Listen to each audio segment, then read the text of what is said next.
Isang magandang araw mga kaibigan! Narito na naman po si Shenshen TV na magbabahagi sa inyo tungkol sa kwento ng pag-ibig. Pero kung bago ka pa lamang sa aking YouTube channel, paki-like lang po ng ating video, paki-click na rin ang subscribe button at ganon din ang bell icon para lagi kayong updated sa mga paparating ko pang mga uploads. Chapter 6. Nagulat si Lynette nang ipatawag ng HR head ng ospital na pinapasukan niya. 10 buwan na ang nakakalipas nang magsimula siyang magtrabaho. Wala man siyang ginagawang mali sa pagkakaalam niya. Kaya, bakit siya ipapatawag? Maganda ang kanyang performance sa ospital kahit bago pa lang. Gusto rin siya ng mga pasyente. Mahirap man ang malayo sa pamilya, ay mabilis siyang nakapag-adjust. Mababait ang mga tao na nakasama niya sa flat na karamihan ay mga Pilipina nurse na gaya niya. Mababait din ang mga staff sa ospital.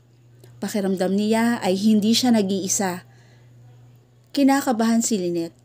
Pero nang makarating sa opisina at makaharap ang nakangiting HR head, ay bahagyang nawala ang kaba. Someone want to buy your contract and the hospital, Lynette. Nagulat siya. Contract? Why? And who?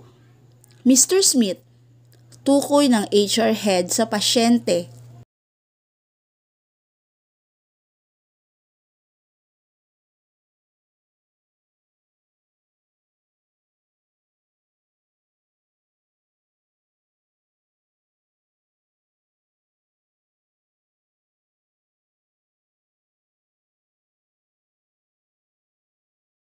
Dalawang linggo nang nakakompine sa ospital. 63 years old na ang matandang lalaki at na-confine dahil sa stroke.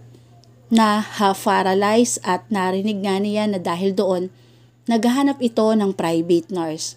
He said he like you. He want you to be his private nurse. Nagulat si Lynette. Dahil matagal din sa ospital si Mr. Smith, ay nakilala na niya ito. Mabait naman ang matandang lalaki. Sa kabila ng nangyari, hindi gaya si Mr. Smith ng karamihang matanda na mainitin ang ulo. Nanatili itong positibo sa buhay at kasundupan niya. You are a nice nurse, Lynette. You're a good for the hospital, but I don't want to be unfair to you. The opportunity is good if you ask me.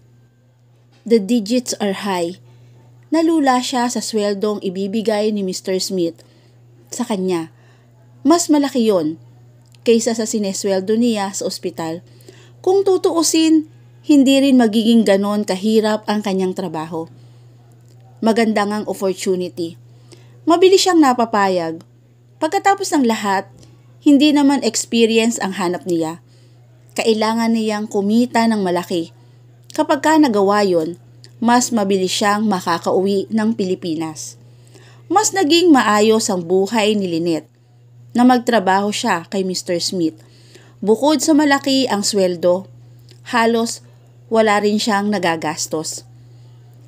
Nakatira siya sa bahay ng matandang lalaki. Libre ang pagkain, accommodation, at pati na ang mga toiletries. Mas malaki na ang naipapadala niya sa pamilya sa Pilipinas. Madali lang din ang kanyang trabaho. Kahit araw-araw ay kailangan ng matanda, madali lang din ang kanyang trabaho. Kahit araw-araw ay kailangan ng matanda, madali lang siyang makapag-adjust. Ang madalas lang niyang gawin ay ang mga basic na i-check ang blood pressure nito at painumin ng gamot sa tamang oras. Hindi mahilig magagalaw si Mr. Smith, kaya hindi na niya ito kailangang alalayan lagi. Isa pa, electric din ang wheelchair nito. Hindi na niya kailangang itulak yon kapag gusto nitong lumabas. Wala nang asawa si Mr. Smith at maraming iba't ibang gawain. Ang 2 kasambahay sa bahay. May 2 anak ang matandang lalaki, pero parehong malayo ito. Pareho ring successful ang mga ito. Kaya mas na-afford na paalagaan sa nurse at panatilihin sa bahay ang matandang lalaki kaysa dalhin na lang sa home for the aged. Kahit malayo rin, malaki ang pagmamalasakit ng dalawang anak sa ama. Weekends kung umuuwi si Tracy, ang panganay na anak na babae ni Mr. Smith. Day off niya kapag naroroon ang babae, kaya ito ang nag-aalaga sa ama. Samantalang ang bunso namang si Nail ay hindi pa niya nakikita. Ayon kay Mr. Smith, nagtatrabaho sa Europe ang lalaki, kaya mas madalang na umuwi. Isang beses kada 2 taon lang ito umuwi, kaya kahit na na-stroke si Mr. Smith, hindi nakauwi si Nail. Mag-iisang taon nang nagtatrabaho si Lisette kay Mr. Smith. Malaki na rin ang naipapadala niya sa kanyang pamilya sa Pilipinas. Pero kahit ganon, pakiramdam niya ay kulang pa yon. Marami siyang pangarap, hindi lang sa mga kapatid. Gusto niyang makapag-ipon para mapaayos ang bahay nila. Gusto rin niyang mapalaki pa ang tindahan ng kanyang mama. Kapag nangyari yon, pwede na niyang patigilin sa pagtatrabaho ang kanyang papa. Gusto niyang nasa bahay na lamang ito o di kaya ay unlad na lamang nila ang negosyo, gaya ng gusto rin ito. At sa bagong trabaho, mas nagkakaroon siya ng libreng oras. Tuwing natatapos kasi ang trabaho, ay hinahayaan siya ni Mr. Smith sa kung anong gusto niyang gawin. Madalas kinakausap niya ang pamilya. Araw-araw niyang ginagawa yon, kaya masasabing hindi nami-miss ang mga ito. Tuwing weekends naman, kahit day off, madalas na nasa bahay lang si Lynette. Day off din kasi ni Lawrence sa trabaho. Hindi naging hadlang ang magkaibang oras para magkausap sila ng boyfriend. Maayos ang lahat, maliban sa matinding pagkakamis nila sa isa't isa. Kailan ka babalik? Tuwing nag-uusap sila, ay hindi nawawala ang tanong na yon kay Lawrence. Sa kasalukuyan, ay magka-video sila ng kanyang boyfriend. Hindi ko pa alam, love. Alam mo naman ang pangarap ko, hindi ba? Mukhang matatagalan pa ako dito eh. At para matupad yon, I know, pero kahit man lamang bakasyon, miss na kita, sabi nito. Nakakasawa rin naman ang palaging teddy bear na ito ang kayakap ko. Hindi alam ni Lynette kung mapapangiti o maawa kay Lawrence. Ang cute kasing tignan ng boyfriend habang yakap-yakap ang teddy bear na iniregalo nito sa kanya noong huling Valentine's na magkasama sila. Pero naawa rin siya kay Lawrence. Gaya niya, nagkakasya lang din siya sa pagyakap sa unan. Kahit gusto na niyang maramdaman ang init ng boyfriend, ang mayakap at mahalikan ito ng totoo. Hindi ko pa masisiguro, love eh. Masyadong maraming gastusin ngayon sa school. Malapit nang mag-final si Leonard. Mapait nang umiti si Lawrence. Alright, wala rin naman ako magagawa eh. Diba? Basta mag-iingat ka palagi dyan ha. Mahirap pero kaya ko pa rin. At saka, huwag kang mag-alala. Nagkakanda bulol-bulol na wika nito. Maghihintay ako para sa'yo. I love you always. Inilapit nito ang mga labi sa screen. Ginaya naman niya ang boyfriend. I trust you and I love you too. I love you more. Mahirap man pero naniniwala si Lynette na kapag natapos yun, magiging worth it ang lahat. Sa ngayon, makukontento na lamang siya sa sitwasyon nila ni Lawrence. May tamang panahon din naman para tuluyan silang maging masaya. Hindi, sabihin mo sa akin na niloloko mo lamang ako, Leonard. Hindi pa patay si Mama. Makakaya pa niyang lumaban. Halos maglupasay si Lynette nang ibalita ng kapatid na patay na ang mama nila.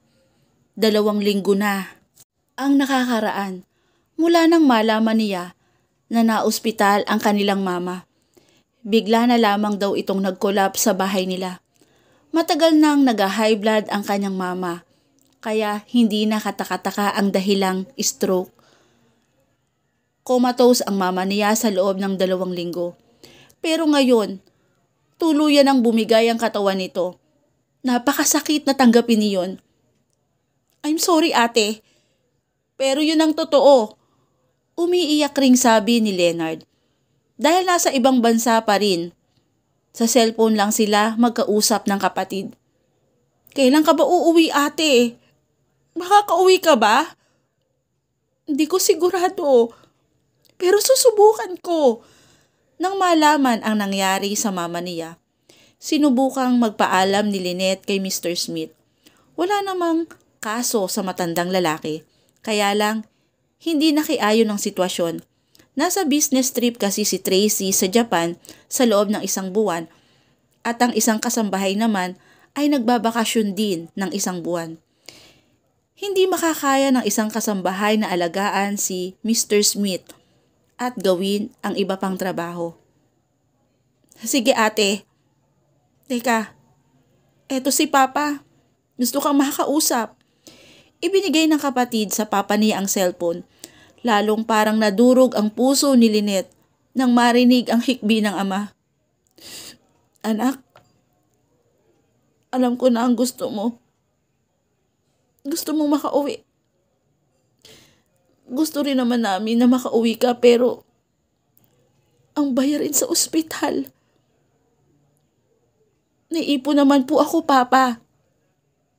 Halos 3 taon na siyang nagtatrabaho sa ibang bansa. Bukod sa ipinapadala sa pamilya, nag-iipon din siya ng pansarili. Balak sana niyang magpaalam kay Mr. Smith na susunod na buwan para magbakasyon sa Pilipinas. Kahit 1 buwan lang. Miss na kasi niya ang pamilya. Kulang pa ang ipon namin dito para sa bayarin sa ospital ng mama mo. Naging napakalaki ng gastos. Isama pa, nabawasan din dahil sa pagre-renovate ng bahay kamakailan lang. Huminga ng malalim ang kanyang papa. Sana maintindihan mo anak. Kung uuwi ka, wala ka na ring makikita. Wala na ang mama mo. Hindi mo na siya makakausap. Gusto ko pong makasama kayo, Papa. Ang lungkot-lungkot. At sino ang tutulong sa inyo dyan? Makakaya niyo ba? Kakayanin ko, anak. Nandito naman ang mga kapatid mo eh. Malalaki na sila. Isa pa, kasama rin namin si Lawrence kanina. Nangako siya na tutulong. Nag-file na siya ng leave. Masakit man, sumunod na rin si Lynette sa papa niya. May punto ito. Kahit na umuwi, hindi na rin yon maibabalik ang buhay ng mama niya.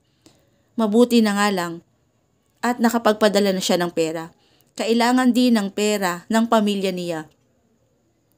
Dahil nakalib si Lawrence, araw-araw niyang nakakausap ang boyfriend.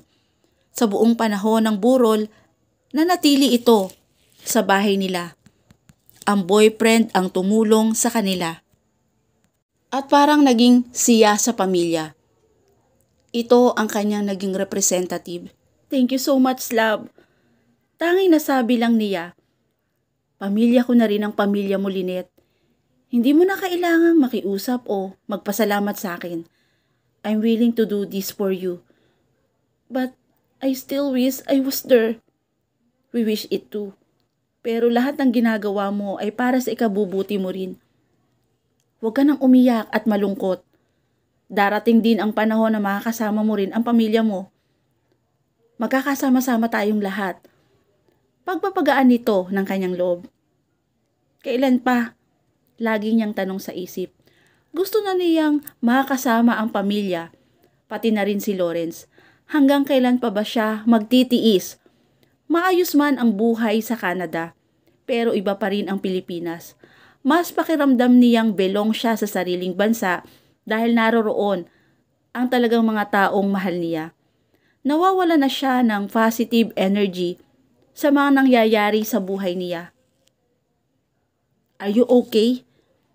Mula sa pag-iyak sa garden ng bahay ni Mr. Smith ay napatingala si Lynette at nagsalita. Hindi pamilyar sa kanya ang mukha, kaya nagulat siya. Bahagya siyang nailang. "Who are you?" Agad niyang tanong. "Nael, I assume you are Lynette? Dad? Private nurse?" "Ah, yes," sagot niya. Gusto niyang sabunutan ang sarili. Mahigit 1 buwan na naililibing ang kanyang mama pero malungkot pa rin siya. Hindi pa rin siya nakaka-recover, kaya tuwing napapag-isa siya ay napapaiyak na lamang siya sa isang tabi. Dahil din sa bigat ng damdamin, magulo ang kanyang isip, pero nakalimutan niya na darating ngayon ang bunsong anak ni Mr. Smith na si Nael. Sinabihan na siya ng matandang lalaki. Nakita niya ang binata sa picture pero dahil minsan lang yon, hindi tumatak sa isip niya ang mukha nito. "Dad's right? Maganda ka." Ngumiti ang lalaki at inilahad ang kamay. "Ikinagagala ko makilala ka, Lynette." "Marunong kang magtagalog?" Naibulalas niya sa halip na tanggapin ang kamay nito. "Pilipinang ex-girlfriend ko. She taught me how to speak the language. Ilang beses na rin akong nakapunta sa Pilipinas. Sinabi rin ni Daddy na Pilipina ka, kaya sinubukan kong kausapin ka that way." Nagkibit balikat si Nael. "Anyway, bakit ka malungkot? Are you having a hard time here?" Umupo ito sa tabi niya at tumingin sa kanya, saka hinawi ang kanyang buhok. "You can have my shoulder to cry on." Natagpuan ni lamang ni Lynette na sinusunod ang sinabi ng lalaki. Umiyak siya sa balikat nito. Na-depress talaga siya sa mga nangyayari. Nahihirapan siyang makarecover. Kahit estranghero si Nael, pakiramdam niya ay nagkakaroon siya ng karamay. Totoong karamay. Hindi niya maintindihan pero nagkaroon ng gaan ang kanyang pakiramdam sa lalaki. Siguro dahil na rin si Nael ang unang taong lumapit at umalo sa kanya. Nang ganon mula nang mamatay ang mama niya. Sa unang pagkakataon, tuluyang gumaan ang kanyang pakiramdam. Napahagik-gik si Lynette sa kabila ng pagmumura ni Nael. Kasalukuyan silang nasa park ng subdivision ng bahay ni Mr. Smith. Mula nang dumating ang lalaki, may 2 linggo na ang nakakalipas. Nakapalagay na niya ng loob ang lalaki. They become good friends.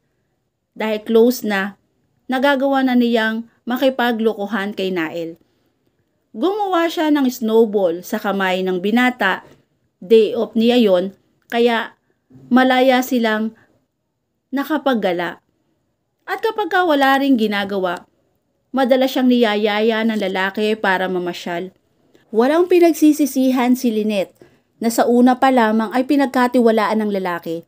Naging mabait ito sa kanya at ginawa ang lahat para pasayahin siya.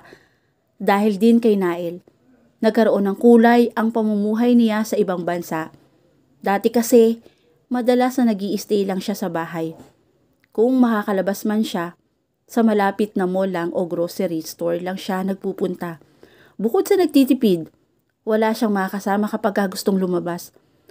Wala kasi siyang kaedad sa bahay. Si Tracy, kahit 6 na taon lang ang tanda sa kanya, ay busy sa ama kapag umuuwi. Ang 2 kasambahay naman ay hindi rin mahilig gumala at matatanda na para sumabay sa gusto niya. Mula nang dumating si Nael, nagawa siyang makagala sa mga hindi pangkaraniwang lugar sa Canada. Noong 1 linggo, dinala siya ng lalaki sa ibang lugar at doon siya humanga sa lugar na yon. Gusto nitong mamasyal at gusto siyang isama. May 2 buwan kasi itong bakasyon. May ilang oras lang ang layo sa sikat na falls sa bahay kaya nakabalik din sila sa mismong araw. Eksaktong naging busy si Lauren sa Pilipinas. Kaya hindi sila masyadong nakakapag-usap. Kaya nagkaroon talaga si Lynette ng oras para makagala. Natuwa siya sa magandang lugar at pati na rin sa company ni Nael. Masayang kasama ang lalaki. Noon lang niya masasabi na nag-i-enjoy siya sa pananatili sa Canada. Hapon na ngayon sa Canada at madaling araw na sa Pilipinas. Kaya pwede siyang gumala. Tulog pa si Lawrence at ang pamilya niya. Gumanti si Nael sa pagbato ng snowball. Naglaro sila sa park na parang mga bata. Ang lakas ng hagik-gik at mukhang masaya ang lalaki. Ang ganda ng ngiti nito. Nakamahigit 10 bato si Lynette ng snowball nang mapahinto siya. Naging malakas kasi ang pagganti ng lalaki kaya natumba siya at napaluhod. Hindi matibay ang suot niyang sapatos kaya hindi na protektahan ang paa sa nangyari. Hindi rin makapal ang snow sa bahagi kung saan bumagsak kaya napuruhan siya. Ouch! Napangiwi siya nang makita na nasugatan ang paa dahil sa nangyari. Agad na lumapit si Nael at nanlaki ang mga mata. Oh no, I'm sorry. Umiling siya. Sugat lang naman ito eh. Isa pa, katuwaan lang. No need to say sorry. I didn't mean to harm you. Inalalayan siya ni Nael na makatayo.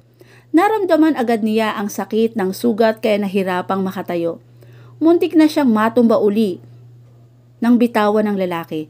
Maya-maya ay huminga ng malalim si Nael at umupo pagkatapos. Sumakay ka sa likod ko. I'll carry you home. Siya naman ang nanlaki ang mga mata. No. Naninibago lang siguro ako sa sugat. Makakapaglakad din naman ako ng maayos eh. At I insist. Kaya sabihin mong laro lang ang ginawa natin. Pakiramdam ko, responsibilidad kita. Ngayon, sundin mo na ang utos ko. Hindi na tuloy nakaangal si Lynette. Umuwi sila nang nakapasan siya sa likod ng lalaki. Ilang beses siyang napabuntong hininga. Nakakahiya. I'm your friend now, Lynette. Hindi ka dapat mahiya sa akin. But still, nilingon siya ng lalaki. It's my honor to carry you. Just enjoy the moment, all right? Sabi nito at kinindatan pa siya. Nanahimik na lamang siya at sinubukang i-enjoy ang pakiramdam. Pero may bigla siyang naalalang eksena at parang nagkaroon siya ng sugat sa kanyang puso. Namimiss kasi niya ang kanyang boyfriend na si Lawrence. Nahiling niya na sana ay si Lawrence ang kasama ngayon. Napapikit na lamang siya. Darating din ang panahon na tuluyan na siyang magiging masaya. Magkakaroon na ng katuparan ng lahat ng yon kapag nasa Pilipinas na siya, kasama ang pamilya at si Lawrence na mismo ang papasan sa kanya. At dito na po natatapos 6 na bahagi ng aking kwento. Muli po, samahan niyo po akong muli sa susunod pang kabanata. Thank you for watching!